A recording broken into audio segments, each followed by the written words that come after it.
The ocean makes up roughly 3/4 the surface of the planet. However, we know very little about it. Experts estimate that 95% remains unexplored. It's no wonder it's home to so many unsolved mysteries. Today, we're going to be looking at 5 unsolved ocean mysteries.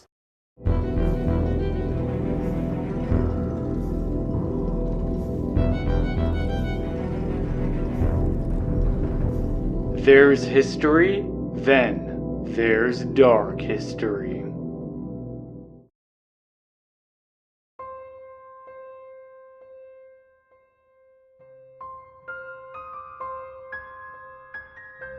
Originally being named the Amazon, Mary Celeste was an American merchant brigantine built in Nova Scotia by a man named Joshua Dewis. It was completed in 1861 and was set for its maiden voyage in June. The ship was owned by 9 people headed by Dewis.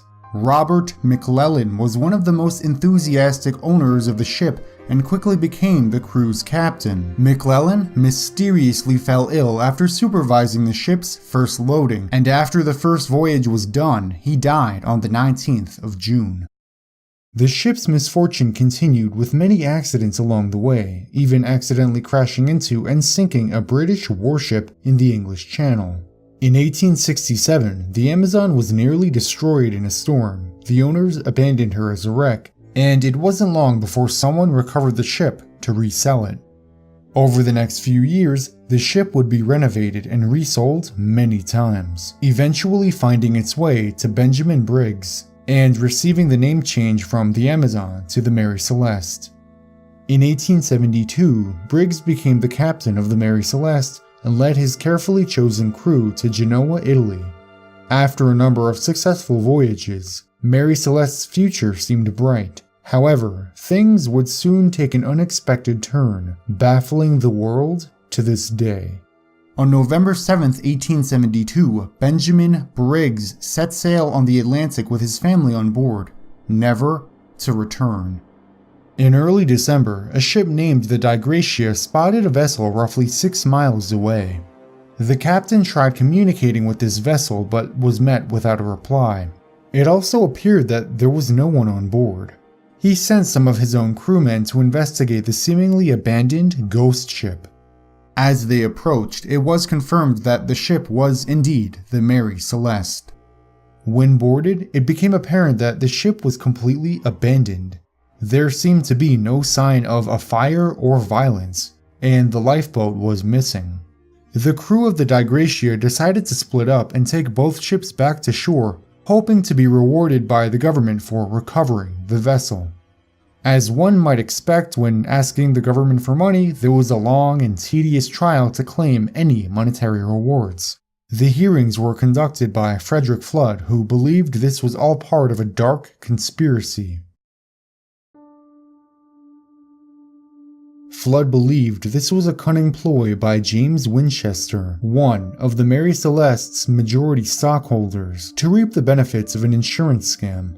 One of the most compelling pieces of evidence is that Briggs, an experienced sailor and captain of the Mary Celeste, seemed to abandon his ship in a panic. The ship was by no means in bad condition, and the idea that an experienced sailor just up and left seemed suspicious. The last entry on the ship's daily log showed that it had traveled nearly 500 miles on its own. Flood couldn't bring himself to believe such a thing and argued that the log was doctored. If anyone could prove that the ship's log was doctored, then Flood's theory would have been taken much more seriously. Unfortunately for Flood, there just wasn't enough evidence to support his theory. In the end, the insurance policy was paid in full, and the court awarded Gracia's crew for their efforts. However, it was much less than to be expected. They received only 1,700 farthings, which was about a fifth of what they were expecting. If it was a conspiracy to cheat the government and the insurance company out of their money, the odds just didn't fall in their favor. There are a number of conspiracies surrounding the Mary Celeste, some going as far to propose that the crew was abducted by aliens.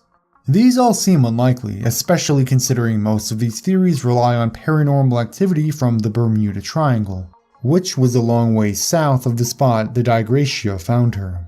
Another alternative theory would be, quite simply, mutiny. Regardless of whether or not the crewmen were drunk during the act, they may have wanted to rebel for a number of reasons. It was perfectly within the power of anyone on the ship to kill everyone else on board, dump their bodies in the water, and escape using the emergency boat. A study done by Dr. Andrea Sella in 2006 at the University College of London may have solved the mystery once and for all. A replica of the ship was created to see exactly how it would have played out. It was determined that there was likely a small explosion on the ship which may have led to a panic by the crew, leading them to abandon the ship. The explosions wouldn't have detonated everything on the ship, but it would have been big enough to blow open the hatches. However, it still doesn't explain how the Mary Celeste was able to travel such a long distance without a crew, leading many to disregard this theory entirely. What exactly happened to Benjamin Briggs and his family on the Atlantic in 1872 will likely never be known, and his story will forever be lost to time.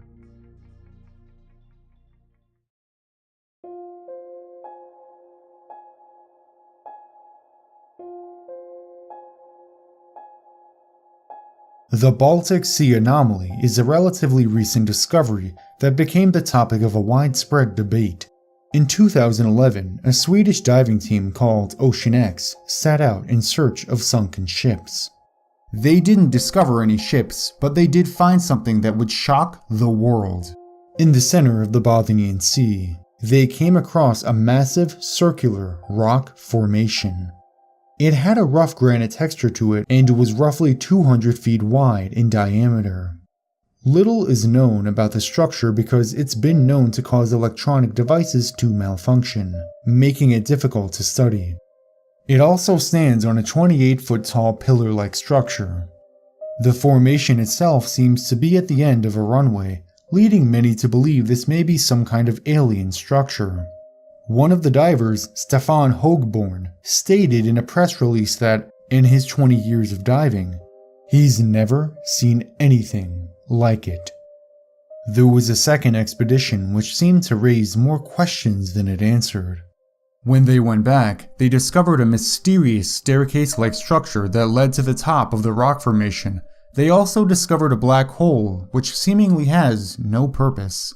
After bringing back rock samples, scientists discovered a few interesting things. The samples proved that the structure itself was 14,000 years old. Other rock samples were thought to be metallic and showed signs that the structure and metals weren't naturally occurring. However, there are disagreements among the scientists over whether or not the metals are naturally occurring in this part of the ocean. This is one of those things where nobody really knows what to think. There's enough evidence to argue that this is a crashed Millennium Falcon, and there's not a whole lot someone could point to that would prove you wrong. There is a former Swedish naval officer who thinks this could be some kind of lost technology from World War II. And at the same time, you have archaeologists saying that this is a natural rock formation. And as of right now, their opinions hold about as much weight as the ufologists who are claiming that this rock formation is a sunken alien ship. As you might imagine, it's going to be some time before any decisive experiments are conducted. Whether this rock formation turns out to be from nature or from a galaxy far, far away, it stands as one of the most mysterious discoveries of the ocean.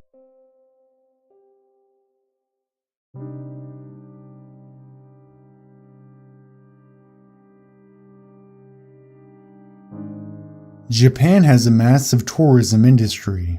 There are many diving locations with hammerhead sharks which are the main driving force for so many foreign visitors.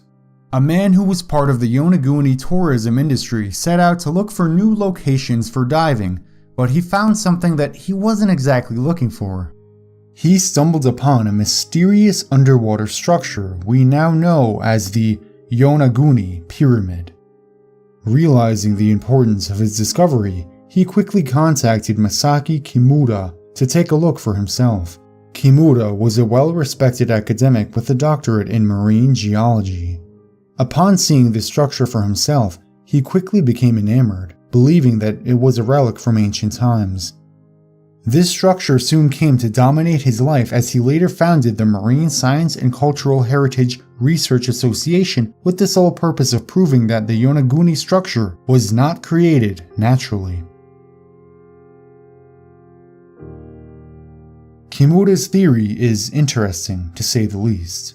He spent a large portion of his life trying to prove that this structure was man-made.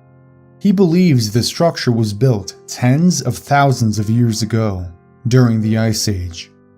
He argues that after the ice melted, the structure was submerged underwater and has remained there ever since. Unfortunately for Kimura, he hasn't convinced enough people just yet. The Japanese Agency for Cultural Affairs, nor the government of Okinawa Prefecture recognize, preserve, or even study the structure. In fact, most scientists disagree with Kimura's notion that this was man-made at all. Kimura has very few supporters, but it raises the question, why would he dedicate so much time and effort to this? As I said earlier, Kimura has a doctorate in marine geology and has been in the fields for most of his life. He may just see something that nobody else sees. It's honestly hard to say. And before someone comments about that, I know it's an argument to authority, but I don't see an ulterior motive here. The sad truth is that without the government researching it, this structure will likely remain a mystery of time.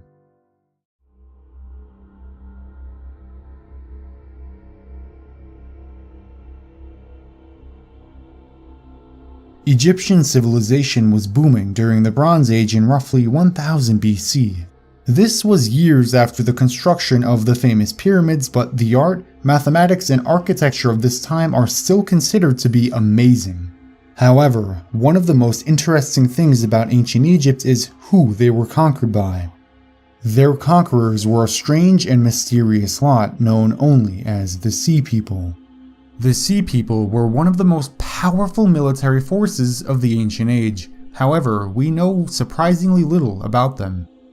The description of the Sea Peoples left by the Egyptians were anything but helpful. Other than noting how powerful they were and that they came from ships, nothing was really said about the Sea People. Historians believe that the reason there was no description of the Sea Peoples was because they were so infamous during the time that they needed no introduction.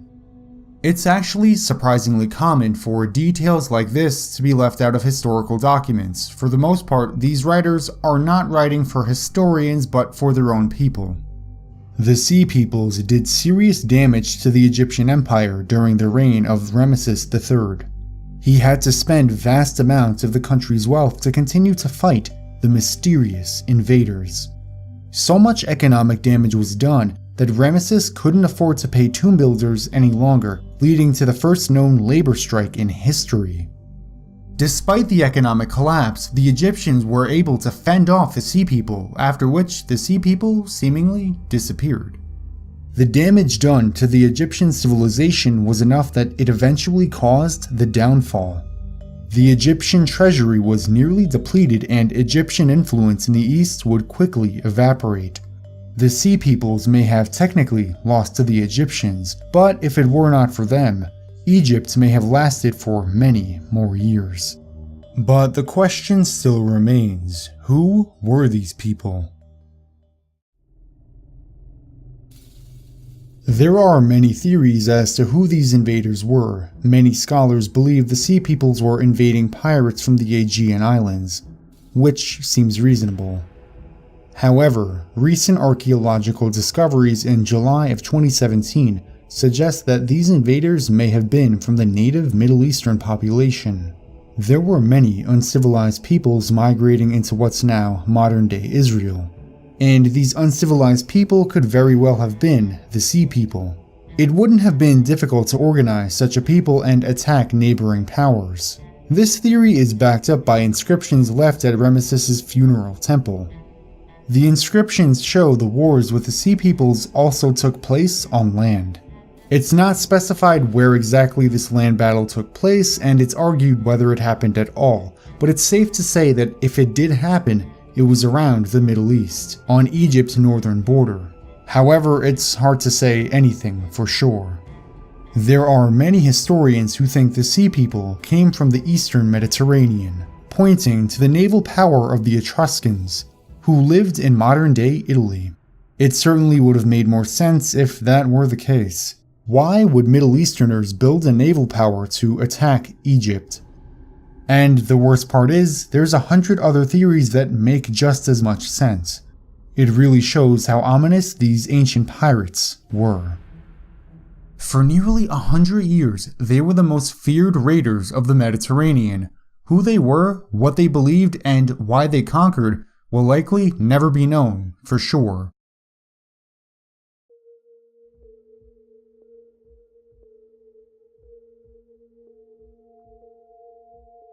Bermeja may very well be one of the most difficult to explain mysteries in all of time. Many maps from the 16th to 20th century showed an additional island in the Gulf of Mexico. Despite making appearances on dozens of maps from many different explorers, this island has yet to be discovered in the modern age. In 1997, the Mexican government decided to explore the area officially. After an intense search, nothing was found. The missing island sparked heated debate and conspiracy theories. In 2009, the National Autonomous University of Mexico conducted a study which also turned up nothing. And it almost appears as if Bermeja just disappeared off the face of the earth. This was really strange. It wasn't like there was one guy who made a mistake one time. This island had been included on many maps throughout the ages. Like many other conspiracy theories in recent history, oil is behind this one as well. At the time, American oil companies were drilling holes near the border and looking to get as much of it as they could, by any means necessary. Bermeja Island played an important role in determining the maritime border between Mexico and the United States, this directly impacting where American oil companies could and couldn't drill. After the Mexican government failed to locate the island, a Mexican senator got vocal about the issue. Jose Conchelo reported that the island had been destroyed by the CIA. Mysteriously enough, Jose Conchelo died roughly a year later in a strange car accident. A car accident that may have been caused by the CIA itself. The recent Vault 7 leaks revealed a massive information, one of them being that the CIA has the capability to hack motorized vehicles and intentionally crash them. It's anyone's guess as to how long the CIA has had that ability, but it almost seems too suspicious. The CIA and the oil industry are certainly capable of such a conspiracy, and I wouldn't put it past them, morally speaking. These are two of the most morally bankrupt and corrupt entities in the history of humanity. Hopefully some truth will be uncovered and the monsters behind such entities will be brought to justice.